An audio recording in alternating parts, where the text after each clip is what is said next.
1월 7일 화요일 기도를 돕는 그 사랑 매일 묵상. 오늘은 시편 90편 1절에서 4절입니다. 90편의 모세의 기도죠. 그 모세가 이제 마지막 4절에 오늘 4절에 이렇게 기도합니다. 주의 목전에는 천년이 지나간 어제 같으며 밤의 한순간 같을 뿐이니이다. 그 인생이 짧죠. 천년이 밤의 한순간 같으니까 우리 인생이 길어봤자 100년, 120년 아니에요? 얼마나 짧은 인생을 지금 살아가고 있습니까?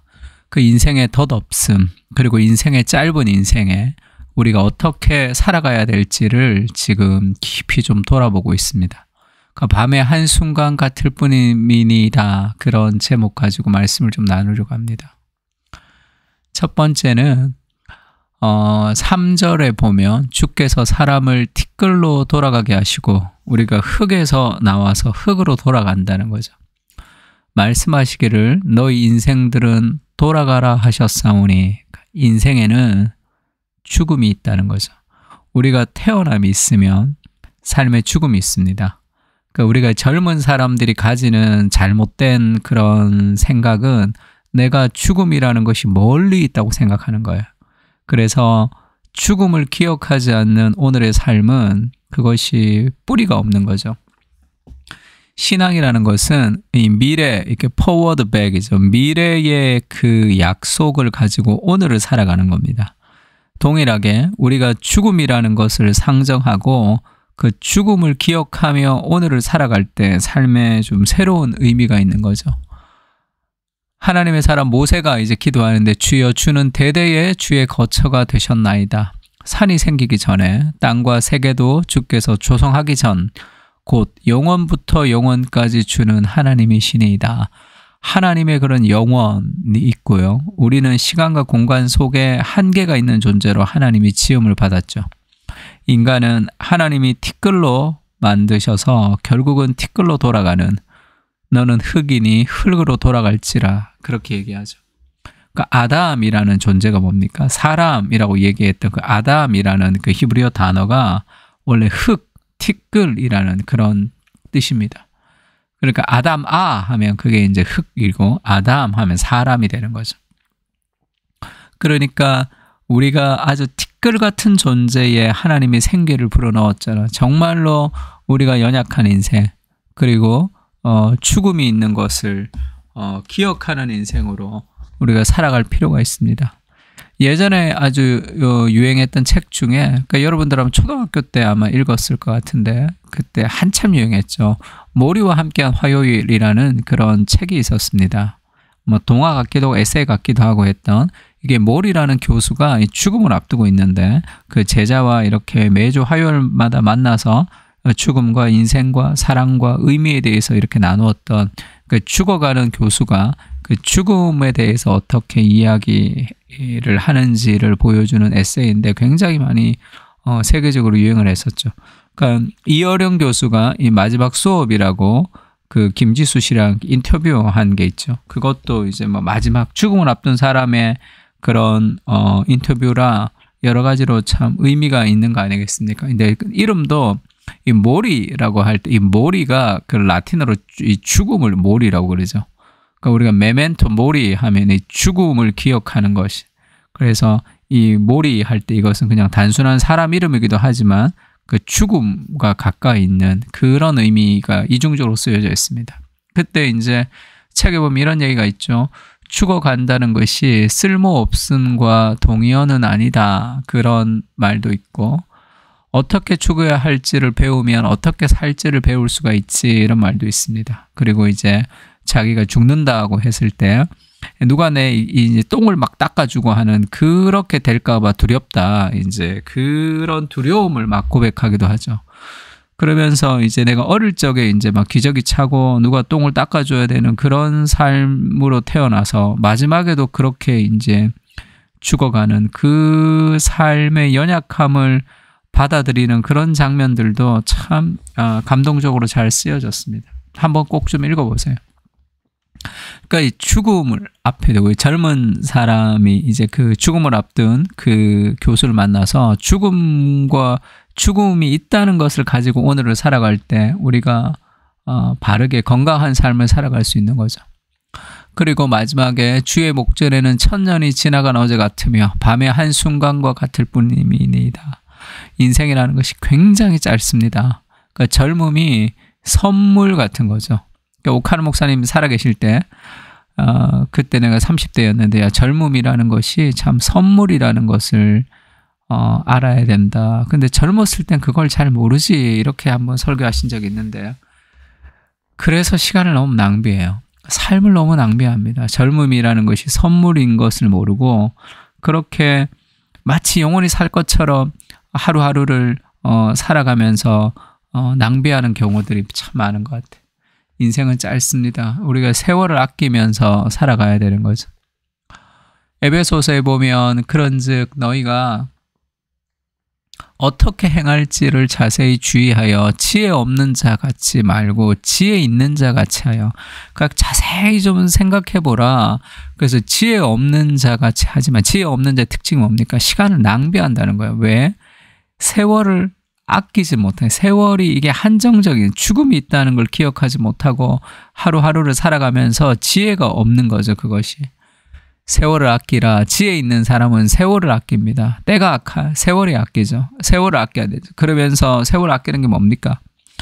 어리석은 자가 되지 말고 주의 뜻이 무엇인가 이해하라. 그러니까 주의 뜻이 무엇인지를 이해하지 못하는 사람은 어리석은 자가 되고 세월을 낭비하는 삶이 되는 거예요. 아무리 열심히 살아도 하나님의 뜻이 무엇인지 모르면 그 삶이 결국은 열매 맺지 못하면서 끝나는 거 아니겠습니까? 그러니까 술 취하지 말라. 이는 방탕한 것이니 오직 성령으로 충만함을 받아라. 가장 지혜 있는 삶이라는 것이 하나님의 안에서 성령으로 충만함을 받아. 그러면 인생을 세월을 아끼고 성령 충만한 사람의 특징이 뭡니까? 세월을 아끼면서 집중하는 거죠. 삶에. 술 취하지 말라. 술이 자기의 삶을 막 이렇게 장악하는 거라면 성령이 충만한 사람은 하나님의 말씀이 자기의 삶을 장악해서 삶에서 여러 가지 방향성을 설정하고 그렇게 가는 거 아니겠습니까? 우리 카르페 디엠이라고 그런 얘기 많이 하죠. 키팅 선생님이라고 그러죠. 그 죽은 시인의 사회 보면 그 선생님이 이제 그 아이들한테 그 카르페 디엠이라고 얘기를 합니다. 그러니까 카르페 디엠 하면 이제 카르페 하면 그게 이제 잡는 거죠. 이렇게 붙드는 걸 얘기하고 디엠 하면 이제 날을 날을. 그러니까 오늘을 잡아라는 거예요. 흘러가는 시간 속에서 이 세월을 낭비하지 말고 세월을 탁 낚아채라는 거죠. seizing moment. 그리고 seizing 그러니까 탁 잡으라는 뜻입니다. 그러니까 오늘을 즐기라 뭐 이렇게도 번역하는데 오늘에서 그 의미를 찾으라는 거죠. 오늘을 이렇게 탁 찾아서 그 오늘의 삶을 누리라 이런 겁니다. 그러니까 오늘의 삶을 우리가 이제 카르페 디엠 하려면 그냥 막 흥청방청 막 그렇게 살아가는 게 아니라 그러니까 메멘토 모리라고 죽음을 기억하는 내가 죽는다는 것을 기억할 때 우리가 오늘의 삶의 의미를 찾을 수 있는 거죠. 내가 어떻게 살아야 될지, 무엇을 위해서 살아야 될지 낭비하지 않는 인생으로 우리가 집중력 있게 성령의 충만을 간구하며 살아갈 수 있습니다. 예수님이 그렇게 얘기해 자기 자신에 대해서 인자가 온 것은 인자는 예수님을 얘기합니다. 섬김을 받으려 함이 아니라 도리어 섬기려 하고 자기 목숨을 많은 사람의 대속물로 주려 함이라. 나는 섬김을 받기 위해서 온 게 아니다. 성공하기 위해서, 돈 많이 벌기 위해서, 내가 뭔가 더 높은 자리에 올라가기 위해서 온 것이 아니라 섬기려, 더 낮아지려 왔다. 무언가를 주려 왔다는 것은 섬기려고 왔다. 그러면서 나의 인생의 목적은 어떻게 사는가가 아니라 어떻게 죽는 것이다. 나는 목숨을 많은 사람의 대속물로 주기 위해서 왔다. 그리스도는 죽기 위해서 온 거죠. 어떻게 죽을까에 대한 그 생각이 그의 삶에 무엇에 집중해야 될지를 만들어갔던 삶이죠. 예수님을 닮고 싶다고 얘기하지만 우리는 어떻게 살까에 더 관심이 있습니다. 어떻게 죽을까, 어떻게 섬길까, 어떻게 희생할까, 그것으로 우리가 나아가는 거죠. 그 예수님은 죽으러 온 거죠. 그러니까 목숨을 소중하게 생각할 때 삶의 많은 두려움 속에서 우리가 그렇게 살아갈 수밖에 없겠죠. 바울도 그렇게 얘기합니다.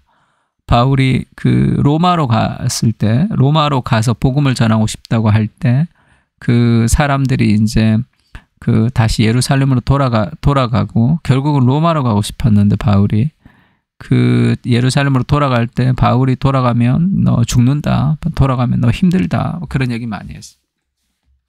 바울이 그렇게 결정을 내립니다. 죽는 거 괜찮다. 내가 나의 달려갈 길과 주 예수께 받은 사명, 곧 하나님의 은혜의 복음을 증언하는 일을 마치려 하면은 나의 생명조차 조금도 귀한 것을 여기지 않는다. 나는 죽으러 산다. 나는 죽으려고 사는 존재다. 어떻게 하면 죽지 않으려고 애쓰며 아둥바둥하며 건강을 염려하며 삶을 염려하며 근심하며 고민하며 살아가는 삶이 아니라 나의 생명조차 나는 조금도 귀한 것을 여기지 않는 그런 삶을 살아간다, 이렇게 얘기하죠. 그리스도를 통해 죽음을 이기는 존재. 그래서 우리가 이 죽음이 있다는 걸 기억할 때 우리의 삶은 풍성하게 의미가 있습니다. 믿지 않는 사람들은 죽음이 있다고 생각할 때 오늘을 즐겨버리자 막 이렇게 얘기하기도 하고 욜로라고 얘기하기도 하고 그 죽기 때문에 오늘의 삶의 어떤 그 두려움 가운데 살아가는 그런 사람들도 있죠. 우리는 죽음이 있는데 그 죽음 너머에 영원한 하나님의 나라가 있는 것을 알기 때문에 바울도 나는 내 생명을 조금 더 귀한 것을 여기지 않는 삶, 그런 삶을 살아간다. 그렇게 죽음을 통해서 오늘을 생각하는 것을, 영원을 통해서 오늘을 생각하는 삶을 바울이 고백하고 있습니다. 주님, 한 번뿐인 인생이 속히 지나갈 것입니다. 오직 그리스도를 위한 일만이 영원할 것입니다.